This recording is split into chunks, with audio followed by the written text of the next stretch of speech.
Intelligent people have complained to me about how they can't understand my videos. Now recently, I've had 2 people tell me that they don't know how I feel about these certain issues after they watch my videos. They're not learning how I feel about this stuff. People want to know how I feel about these social and political issues. Apparently, all of these facts are getting in the way of people understanding how I feel about this stuff. In a way, maybe that means I'm a better journalist than previously thought. That said, here's how I feel about Donald Trump as President of the United States of America. I mostly feel annoyed by the presidency of Donald Trump, but it's really not Donald Trump who annoys me most. I'm annoyed by the fact that people have to believe in Donald Trump. I'm annoyed by the fact that people, the adults, the grown folk, still believe that political celebrities are heroes worth worshiping. I can tolerate this nonsense from the kids and young people. They don't know any better. People my age, old school, they should know better by now. I'm mostly annoyed by the notion that poor and working class Republican Christians believe a casino boss and reality TV star can represent them. The problem with believing a U.S. president represents citizens is that the U.S. president does not represent citizens. That's why we have a House of Representatives. The president is the chief executive of the departments and agencies of the United States of America. The president's job is to execute the laws, and some people when necessary. The president does not represent the people. The president has 3 standards to bear in this order. 1, maintain the union. 2, avoid a financial depression. 3, delay another nuclear conflict every day.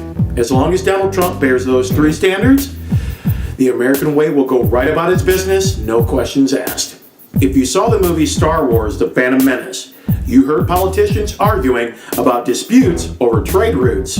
If you read the book Dune by Frank Herbert, you understand that controlling petroleum or spice in a desert cascades into control over the known connected universe. If you watch the NBC TV show Dracula, you know the Order of the Dragon controls planet Earth by controlling the petroleum industry. In real life, I call them the Lords of Energy, Finance, and Thought on planet Earth. The Lords of Energy, Finance, and Thought on planet Earth influence President Trump's executive actions. President Trump's Secretary of State is Rex Tillerson. Rex Tillerson previously served as the CEO of ExxonMobil, one of the largest petroleum companies in the world. ExxonMobil is among the Lords of Energy on planet Earth. President Trump's Secretary of the Treasury is Steve Mnuchin. Steve Mnuchin was a partner at Goldman Sachs. Mnuchin was an investment professional at Soros Fund Management, which is owned by billionaire Democratic Party donor and fundraiser George Soros. When billionaire Republican Party donor and fundraiser Sheldon Adelson invited the Republican Jewish Coalition to his Las Vegas Venetian hotel in February, President Trump sent Boris Epstein to the event to represent the White House. Goldman Sachs, George Soros, and Sheldon Adelson are among the Lords of Finance on planet Earth.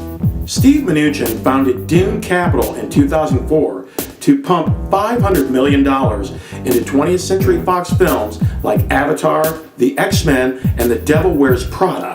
Mnuchin served as executive producer on several Warner Brothers movies, including American Sniper, Batman vs. Superman, The Lego Movie, Suicide Squad, and about 30 other major movies. Time Warner, News Corp, National Amusements, Disney, Comcast Universal, and Sony are among the Lords of Thought on planet Earth. Universal Music, Warner Music Group, and Sony Music serve as the musical chairs among the Lords of Thought. The Lords of Thought produce and distribute music and entertainment programming to shape local cultures and exert influence on human behavior. The Lords of Thought produce and distribute news opinion programs to drive consumer activity and establish social consent among citizens being governed. U.S. wars and conflicts in the Middle East and Africa maintain chaos that the Lords of Petroleum and Finance use to acquire natural resources and control transport routes. The President of the United States is Commander-in-Chief of the United States Armed Forces possessing ultimate authority, President Trump continues combat campaigns in Africa and the Middle East that were conducted by President Obama and 7 presidents before him, 8 if you count President Ford.